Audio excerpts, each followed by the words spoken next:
오늘 이 자리를 마련해 주신 김기문 중소기업 중앙회 회장님을 비롯해서 정말 우리 대한민국의 그동안에 힘들었던 고비고비마다 애쓰셨던 모든 분들께 감사의 말씀을 드리면서 시작하도록 하겠습니다. 네. 이번 주제가 초연결 시대와 공동의 미래라는 멋진 타이틀을 정말 선정을 하셨더라고요. 그래서 제가 이 초연결 시대와 공동의 미래라는 주제 속에서 우리 중소벤처기업부는 무엇을 어떻게 해야 하고 또 중소기업과 벤처기업은 어떻게 해야 하는지를 고민을 하면서 축적의 시간과 중소벤처기업 중심의 경제 구조를 만들기 위해서 우리가 무엇을 어떻게 해야 되느냐 한번 생각을 해봤습니다.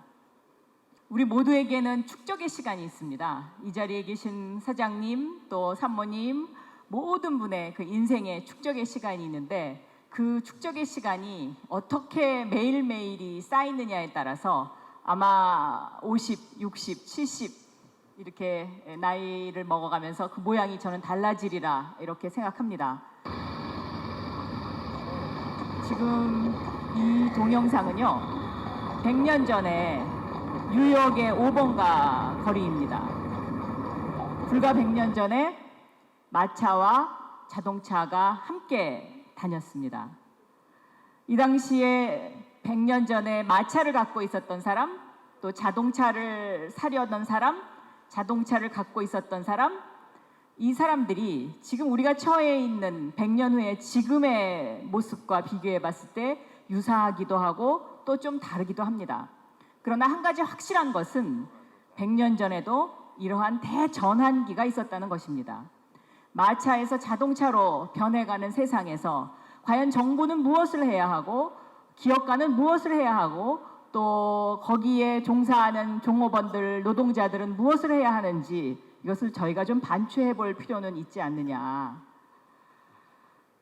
지금 우리는 4차 산업혁명 시대를 살아가고 있습니다. 1차, 2차, 3차, 4차 산업혁명인데요. 자, 1차 산업혁명 시대 17세기, 16세기에 시작해서 18세기쯤 꽃을 피웠는데 이 당시에 우리 2조 시대였습니다. 서양은 이때 증기기관차를 만들었죠. 우리는 아마도 마차도 없었던 시대일 겁니다. 이 증기기관차의 발명을 시작으로 해서 2차 산업혁명, 즉 전기의 발명입니다. 1차와 2차 산업혁명을 통해서 우리는 공장이라는 것을 만들기 시작했습니다. 아마 이 자리에 계신 많은 사장님들이 해오셨던 일입니다. 그리고 3차 산업혁명 시대는 컴퓨터라는 것이 등장을 해서 우리 인간이 하고 있는 계산을 대신 해줬습니다. 그럼 지금 우리가 맡고 있는 이 4차 산업혁명 시대, 이것은 과연 무엇이냐? 오늘 여기에 관해서 논의를 해보기 위해서 축적의 시간을 한번 되돌아보려고 합니다. 1, 2, 3차, 4차 산업혁명 시대의 이 기술의 발달은 많은 것을 편리하게 해줬습니다. 즉 한마디로 간단하게 요약하면 1차와 2차 산업혁명은 인간이 대신할 수 있는 것 중에 근육, 그러니까 우리가 근육으로 뭔가를 해야 되는 일을 기계가 대신해 주던 시대였죠. 이제 3차, 4차 산업혁명 시대로 접어들면서는 머리, 생각하는 것, 그러니까 인간이 생각하는 것, 인간이 뭔가를 예측하는 것, 통찰하는 것, 이런 거를 대신해 주는 시대가 지금 우리 앞에 다가오고 있다. 그런데 이 기술의 발전이 우리에게 많은 편리함은 줬지만 모든 것을 양극화시킵니다. 1차 산업혁명 시대부터 생각해 보면요. 그 당시에 프랑스의 시민혁명이 있었고요. 그러니까 기술이 발달하면서 뭔가 사회가 아주 급변합니다. 급변하는데 이 급변하는 환경 속에서 봉건주의 시대의 그런 어떤 군주의 역할은 줄어들었지만 도시로 몰려드는 이러한 어떤 그 농노들의 그런 어떤 그 사회 변화 속에서 또 새로운 부자가 탄생하죠. 이러면서 점점 양극화되기 시작합니다. 2차 산업혁명도 마찬가지였고 3차 산업혁명도 마찬가지였습니다. 이 4차 산업혁명은 아마도 더 양극화를 초양극화 시대로 만들 것이다. 이렇게 저는 생각하고 있습니다. 그동안 대한민국은 팽창사회였습니다. 인구가 늘고 생산이 늘고, 그래서 뭔가를 계속 늘려가면 거기에 따른 성장이 있었습니다. 그런데 대한민국은 이제 수축사회로 접어들고 있습니다. 인구는 줄어듭니다. 기술은 발달해서 생산은 늘어납니다. 경쟁은 더 치열해집니다. 그래서 지금 우리가 많이 힘듭니다. 이럴 때 어떻게 해야 되느냐? 이것이 지금 우리 앞에 놓인 과제입니다. 저는 이때 중소벤처부는 과거에 마차를 갖고 있었던 사람에게는 사회 안전망을 제공해서 그분들이 연착륙할 수 있게 도와줘야 된다. 이것이 정부의 역할이다라고 생각하고 있습니다. 또 자동차를 사려는 사람, 또 자동차를 만들려는 사람, 앞서가는 사람은 계속 장려해 줘야 됩니다. 그래서 투트랙 정책을 쓸 수밖에 없는 그러한 시대에 도달했다.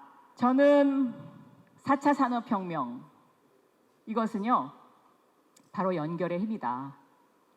그러니까 무엇과 뭘 연결할 거냐. 세상에 뭐 별 뾰족한 거 있습니까? 그런데 자기가 지금까지 축적해온 그 축적의 시간 속에 가만히 생각해 보시면 이거와 이거를 연결하면 뭔가 남보다 다른 것을 만들 수 있겠구나. 저는 그래서 중소벤처부의 캐치프레이즈가 작은 것을 연결하는 강한 힘, 중소벤처기업부입니다. 그래서 저는 이 자리에 계신 우리 중소벤처기업 사장님들 한 분 한 분이 연결되면 대한민국이 앞으로 크게 발전할 수 있다고 생각합니다. 맞으면 박수 한번 쳐주세요. 이 연결의 힘에 관해선 이미 이 스마트폰을 만든 스티브 잡스가 이야기를 했습니다. 창의적인 제품을 만드는 비결은 바로 항상 기술과 인문학의 교차점에 있다.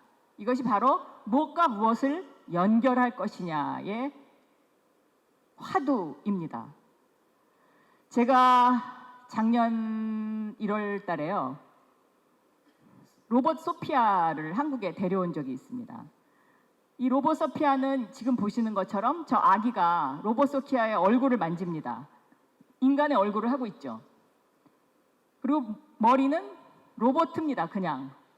근데 이 로봇 소피아가 세계적으로 히트를 친 이유가 뭐냐. 보통 로봇 그러면 이런 로봇의 모양으로 다 만들잖아요. 근데 이 닥터 헨슨 박사는 사람의 얼굴을 닮은 로봇을 만들었습니다. 그래서 제가 닥터 헨슨 박사의 이력서를 유심히 봤어요. 그랬더니 대학교에서는 영화 애니메이션 비디오 학과를 졸업을 했고 대학원에 가서 예술 엔지니어링을 했어요. 그러니까 결국 엔지니어링과 애니메이션, 영화, 디자인 이런 것이 만난 겁니다. 그러니까 그 머릿속에 로봇을 인간의 얼굴을 닮은 사람으로 한번 만들어 봐야 되겠다는 생각을 할 수 있지 않았을까. 저는 그렇게 생각했습니다. 대한민국에도 축적의 시간이 있습니다. 1953년도에 우리나라 GDP는 48억 원이었고요. 1995년도에 1만 부를 돌파했고 2006년도에 2만 부를 돌파했고 2018년도에 3만 부를 돌파해서 우리나라 GDP가 1782조 원이 됐습니다. 이 함수 그래프 속에는 이 자리에 계신 모든 분들의 노력이 이곳에 담겨져 있는 것이고 이곳에 축적돼 있는 것입니다. 우리나라가 3만 달러를 돌파했는데요. 3만 불이 넘는, 국민 속 3만 불이 넘는 나라, 세계에서 딱 7나라밖에 없습니다.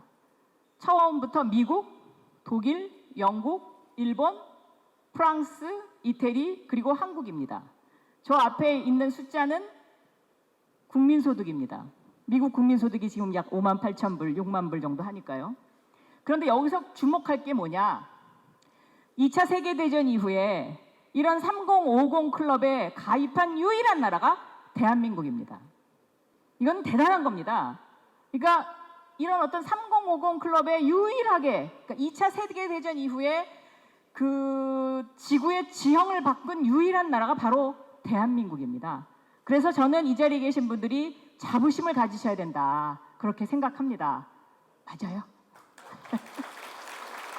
지금 한국은 제2벤처 붐이 가시화되고 있다. 이런 이야기들을 합니다.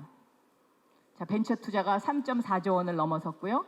유니콘 기업이 6월 24일 날 한 개가 더 탄생했습니다. 그래서 9개가 됐습니다.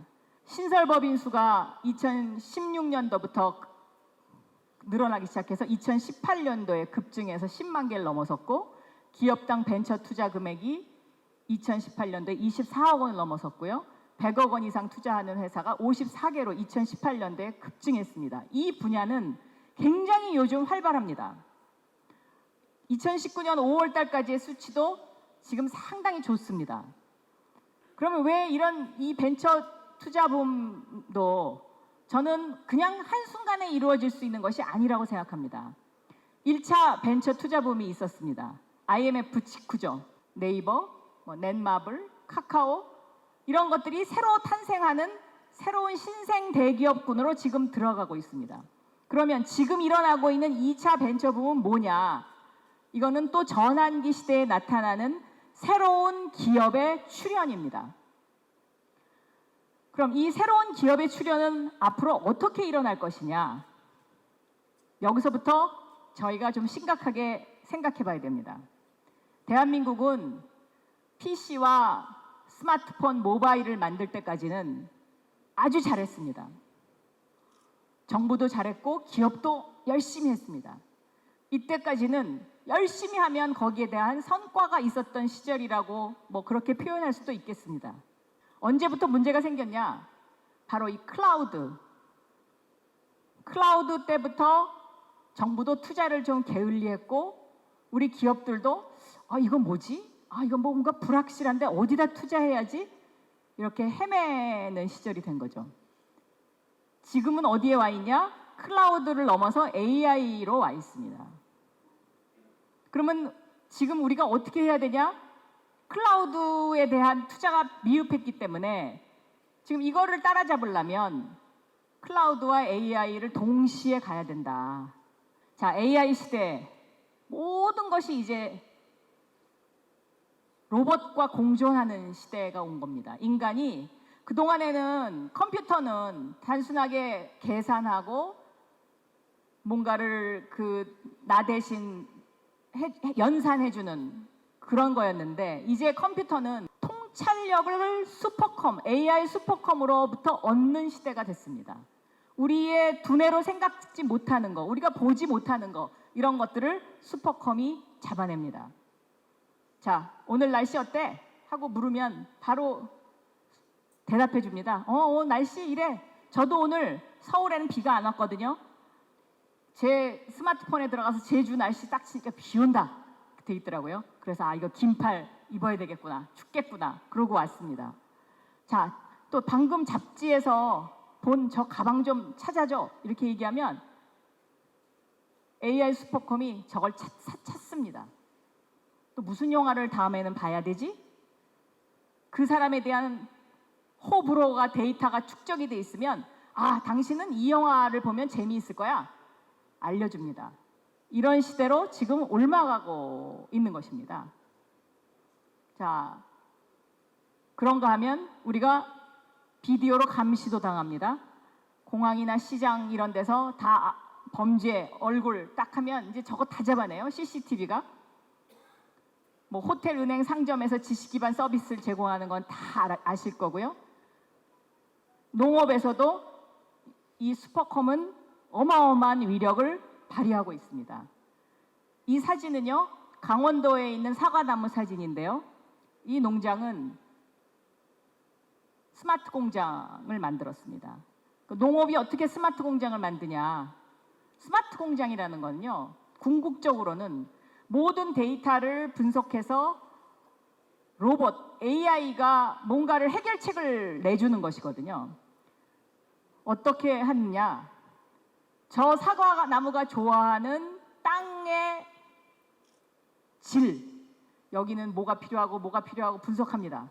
그래서 땅 흙을 분석해 보니까 여기 비료 중에 뭐가 좀 부족하고 그 비료를 집어넣어서 땅을 사과나무가 좋아하게끔 만들어주는 거죠.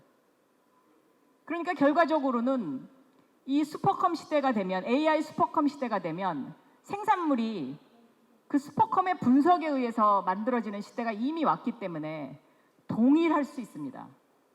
그러니까 과거에 사람이 손으로 하던 것은 품질에 이렇게 저렇게 좀 차이가 있을 수 있는데 오히려 AI가 하게 되면 균일한 어떤 동일한 물건을 계속해서 만들어낼 수 있는 또 그런 특징도 가지고 있죠. 그렇기 때문에 이제는 접근 방법이 달라야 된다라고 생각합니다.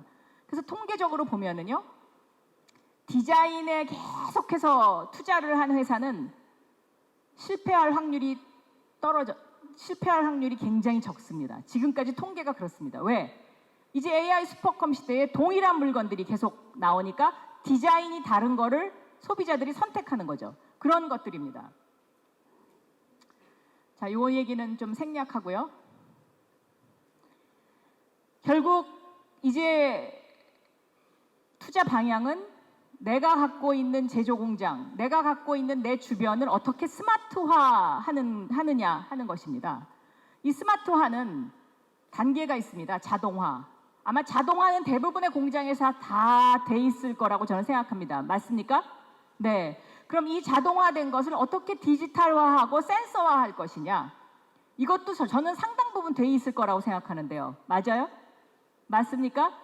그러면 여기 단계까지는 아직까지 못 올라온 데도 있고 올라온 데도 있고 여기까지는 가능합니다. 그러면 이거를 어떻게 인공지능화할 것이냐가 바로 관건이고 지금 우리 앞에 놓인 과제입니다.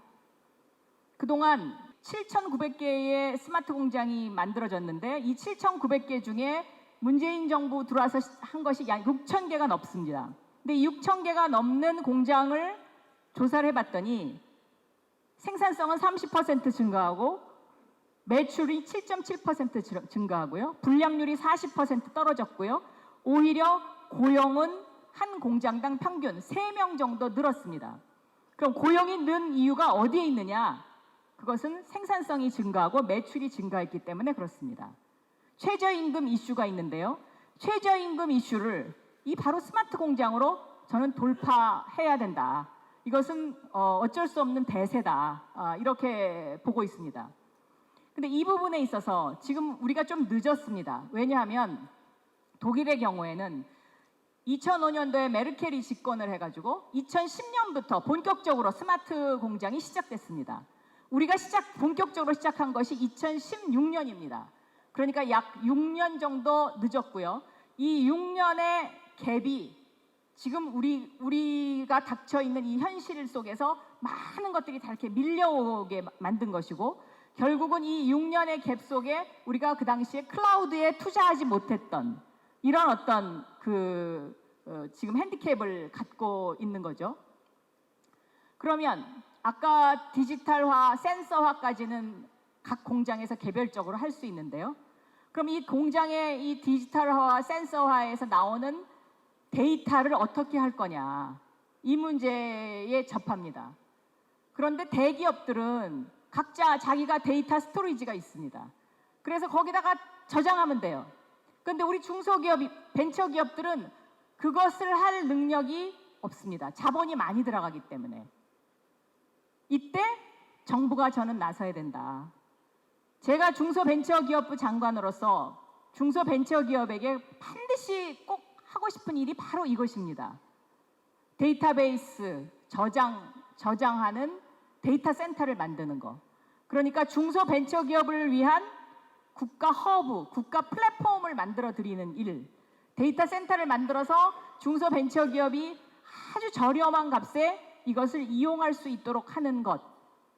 지금 그러면 우리나라의 현실은 어떠냐?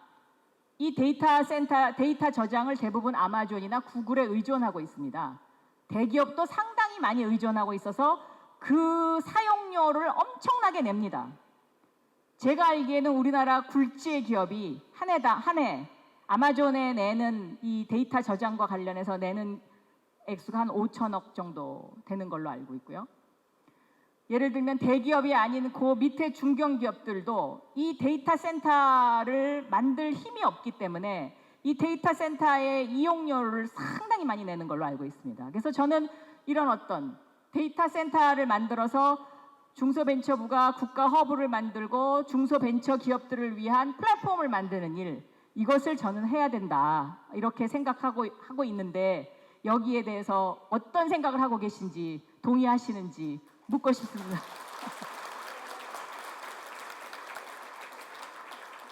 그리고 한 발 더 나가서 우리가 좀 늦었기 때문에 이 클라우드 투자에 늦었고 이 데이터 센터를 만드는 일에 좀 늦었기 때문에 이왕 하는 거 저는 이 데이터 분석을 할 수 있는 AI 슈퍼컴 투자도 동시에 들어가야 된다라고 생각합니다. 지금 일자리는 어디서 나오냐? 빅데이터 분석에서 나옵니다. 이 빅데이터 분석은 대학의 연구진들 또 중소기업의 숙련된 전문가들. 그러니까 예를 들면요. 스마트 공장을 하면 기존에 100명의 인원을 고용했으면 10명, 20명, 30명 정도까지는 필요할지 모르지만 70명 정도가 유휴 인력이 될 수도 있습니다. 그럼 이 유휴 인력을 데이터 분석에 저는 사용해야 된다. 왜? 이분들은 정말 숙련공이기 때문에 어디에 무슨 문제가 있는지 이거를 알거든요. 근데 이 데이터 분석을 조금만 더 노력해서 이 인력을 그쪽으로 돌리면 저는 굉장한 생산성을 높일 수 있다. 이렇게 생각하고요. 이 데이터 분석을 통해서 그러면 무슨 데이터 분석을 하면 그것이 곧 소프트웨어를 연구하는 것입니다. 아, 내가 여기서 요거와 요거를 연결시켜서 하면 요런 물건을 만들 수 있을 것 같은데 요 물건을 만들 수 있는 요것을 공정화할 수 없느냐. 그것이 이제 하드웨어 칩을 만드는 일이죠. 최근에 삼성이 시스템 반도체를 하겠다고 그러잖아요. 이 시스템 반도체를 왜 할 수밖에 없느냐. 과거에는 메모리 반도체로 대량 생산 그냥 착착착착 찍어내면 됐는데 이제는 전부 AI 시대가 되기 때문에 각 공장마다 필요한 칩이 조금씩 다 다릅니다. 여기에 맞추려면 이 데이터 분석을 통해서 슈퍼컴 시대로 가야 한다.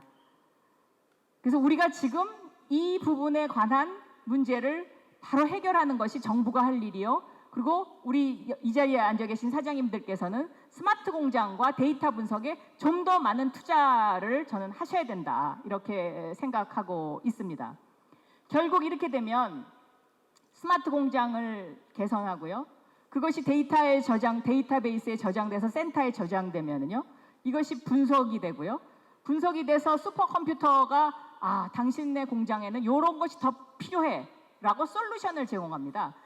생태계가 만들어지는 거거든요. 근데 지금 우리는 이렇게 서클링, 생태계가 만들어지는 단계까지는 와 있지 않고 스마트 공장을 만드는 데서 멈춰져 있습니다. 그냥 각자 도생하는 길 속에 거기에 있는 겁니다. 근데 각자 공장에서 이 데이터를 그냥 자기 서버에서 자기가 분석해서 뭔가를 하려면 너무 힘들고 너무 돈이 많이 들어가는 거죠. 투자 비용이 너무 많아지는 거죠.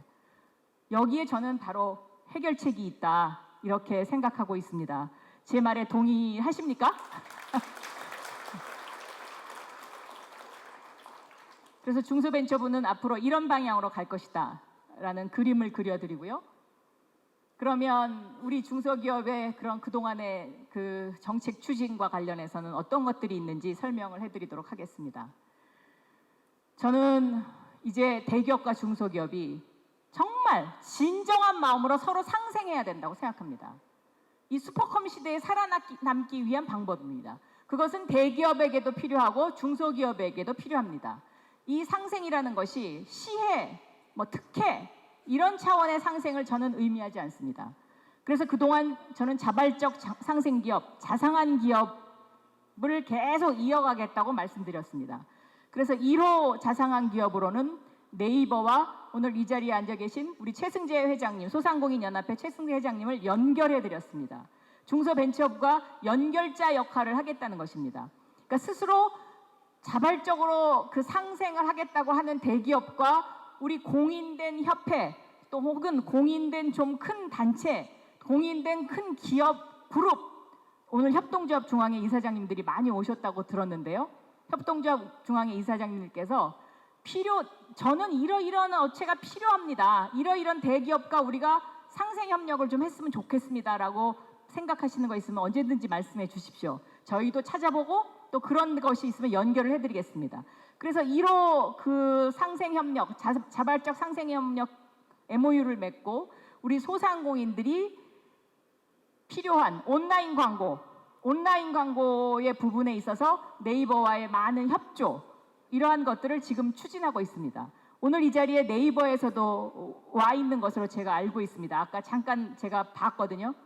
2호 상생협력으로는 포스코와 벤처투자협회를 연결해 드렸습니다. 포스코가 1조 원 펀드를 만들어서 앞으로 벤처에 투자하겠다, 그렇게 하시겠다고 해서 벤처투자협회하고 연결해 드려서 벤처투자협회에서 좀 좋은 기업을 선정해 달라고 하더라고요, 포스코에서. 그래서 제가 연결해 드렸습니다.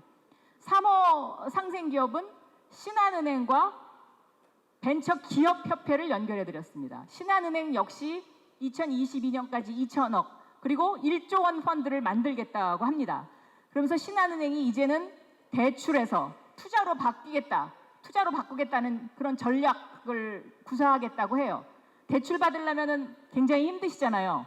그리고 그 은행이 정말 문턱 넘기 힘들잖아요. 그런데 신한은행이 좀 더 공격적 경영을 하겠다고.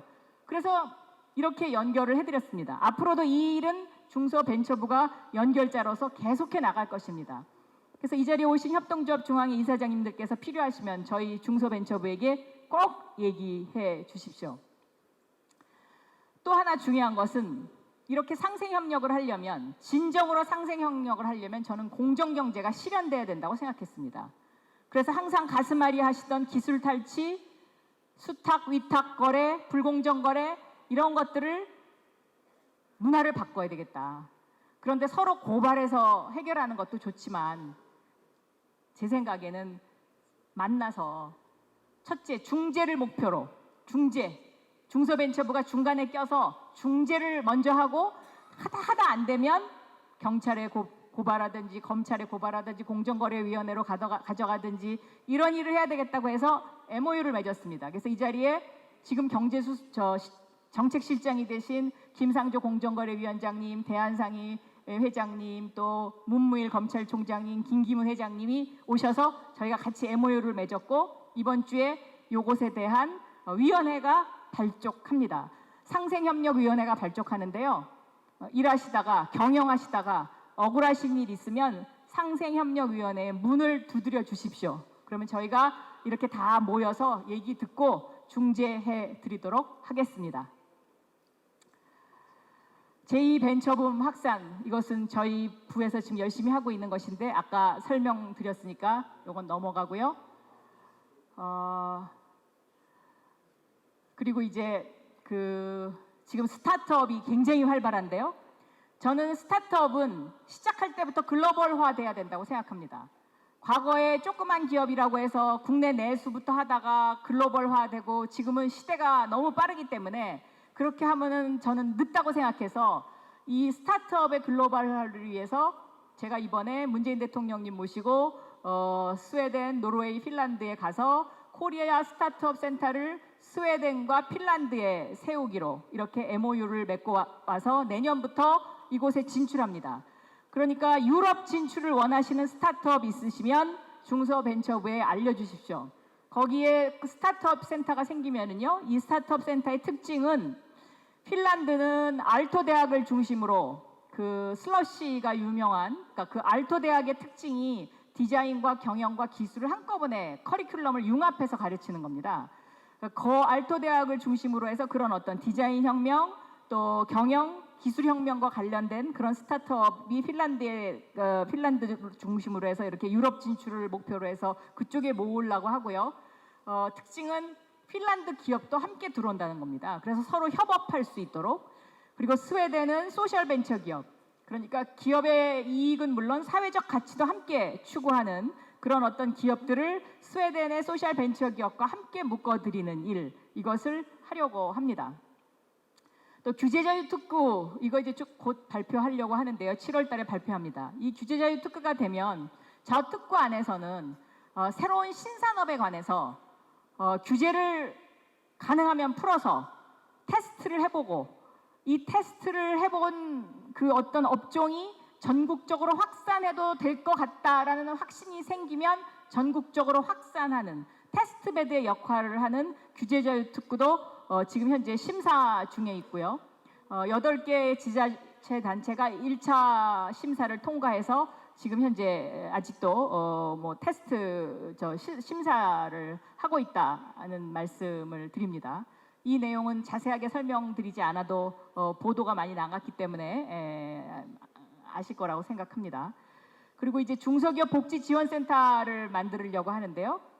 이것은 대한상의에서도 지금 일부 이 부분을 추진하고 있어서 중소벤처부하고 함께 이것을 하는 이유는 뭐냐면 중소기업에 다니는 그 젊은이들이 왜 우리는 대기업처럼 어디 리조트 예약도 맘대로 할 수 없고 집안에 경조사가 나면 막 떳떳하게 대기업에서는 그럴듯하게 뭔가를 해주는데 그런 것도 안 해주고 또 병원에 예약하려고 그러면 대기업에서는 착착착착 다 예약해 주는데 예약도 안 해주고 그러냐 이런 불만이 많다는 여론조사를 받습니다.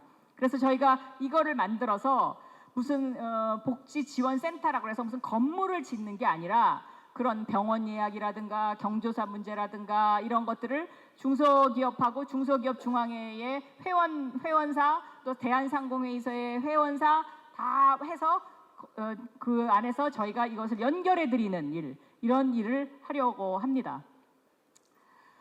요거는 생략하고요. 뭐 이거는 국토교통부하고 중소벤처부에 근무하는 직원들을 위해서 임대주택 4만 호를 짓겠다는 것도 저희가 하는 일 중에 하나입니다.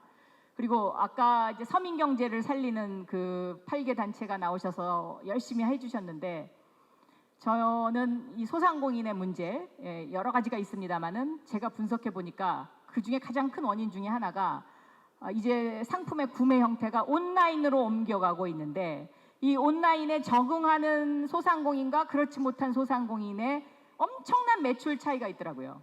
그래서 저희가 이 온라인 판매를 좀 도와드리려고 합니다. 온라인 판매를 도와드리고 V커머스, T커머스 시대에 어떻게 적응해야 하는지 이 부분에 대해서도 지금 저희 중소벤처부가 로드맵을 짜고 있습니다.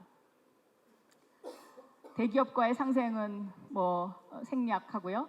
그리고 중소기업 협동조합을 활성화해서 우리 김기훈 회장님께서 늘 강조하시는 공동구매, 뭐 또 공동물류 이런 부분에 관해서 저희도 함께 도와드리려고 하는데 공동물류 부분은 오늘 서비스 발전 산업에 대해서 경제부총리가 발표를 했죠. 그래서 중소벤처 소상공인들을 위한 공동물류장을 국가가 만들고 또 특히 수출하는 중소기업들에게 그 물류를 공동으로 하게 되면은 이 단가가 굉장히 내려가더라고요. 그래서 이런 부분을 또 저희가 함께 하려고 지금 하고 있습니다.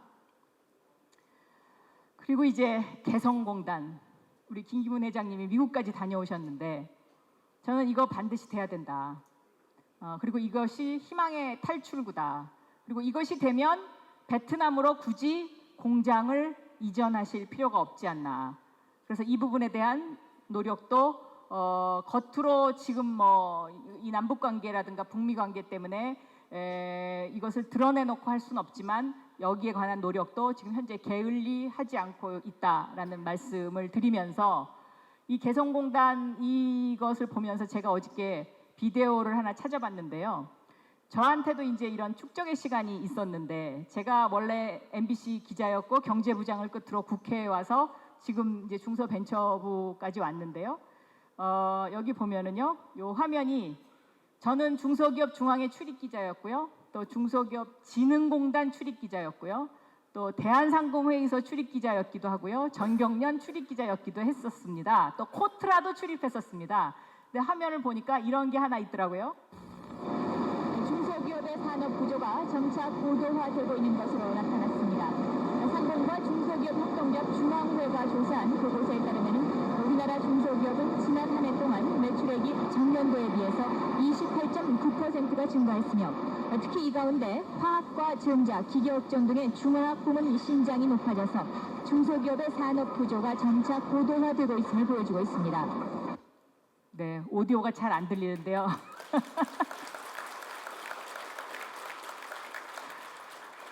저 때도 산업구조 고도화였습니다. 그리고 제가 저 오디오 이렇게 들어보니까 상공부라고 그러더라고요. 상공부가 어쩌고 저쩌고. 그러니까 저게 아마 80년대 말인 것 같아요. 그리고 저 장소는 구로공단이었던 것 같습니다. 그래서 추억의 필름을 하나 보내드리면서 이 추억 속에 이 자리에 계신 사장님들의 추억도 많이 녹아있지 않을까 이런 생각 드리고요. 아까 개성공단 얘기를 했잖아요. 그런데 개성공단 얘기를 하니까 또 이 화면이 생각나서 요걸 하나 찾아봤습니다. 박영선 앵커 지금 있는 곳이 어디입니까? 네, 평양 대동강변에 위치한 조선중앙텔레비전에 마련된 MBC 임시 스튜디오에 있습니다. 네, 박 앵커는 평양이 처음일 텐데 첫 인상이 어땠습니까? 네, 지척에 있는 거리를 베이징을 거쳐서 돌아오다 보니까 여러 가지 생각이 머리를 스쳤습니다만은 평양은 서울에서 생각했던 것보다 훨씬 더 활기차다는 느낌을 받았습니다. 특히 평양 사람들은 남쪽에서 온 사람들에 대해서 전혀 어색한 눈길을 보이지 않았습니다. 6.15 남북 정상회담 이후에 남북 교류를 자연스럽게 받아들이는 것이 가장 큰 변화라고 평양 시민들은 말하고 있습니다. 저게 2002년 9월 달이거든요. 그러면 지금부터 17년 전입니다. 그럼 17년 후에 지금 우리는 어떨까요? 저 때보다 저는 후퇴했다고 생각합니다. 적어도 개성공단 문제를 떠올리면서 제가 생각한 것입니다. 적어도 저 정도까지는 가야 되지 않을까. 그러면 우리 대한민국에 저는 새로운 길이 열린다 이렇게 생각하고요. 흔히 중소기업을 9988이라고 합니다. 대기업은 4,172개, 중소기업은 367만 개, 사업체가 그렇습니다. 88, 대기업은 166만 명이 근무하지만 중소기업은 1,539만 명이 종사합니다. 우리 9988 그러면 99세까지 팔팔하게 살자. 흔히 이렇게 생각하는데요. 저는 이 9988 작은 것들을 연결해서 강하게 만들면 대한민국이 4차 산업혁명 시대의 선도국가가 될 수 있다. 그 주인공이 바로 여기에 앉아 계시다. 이렇게 생각합니다.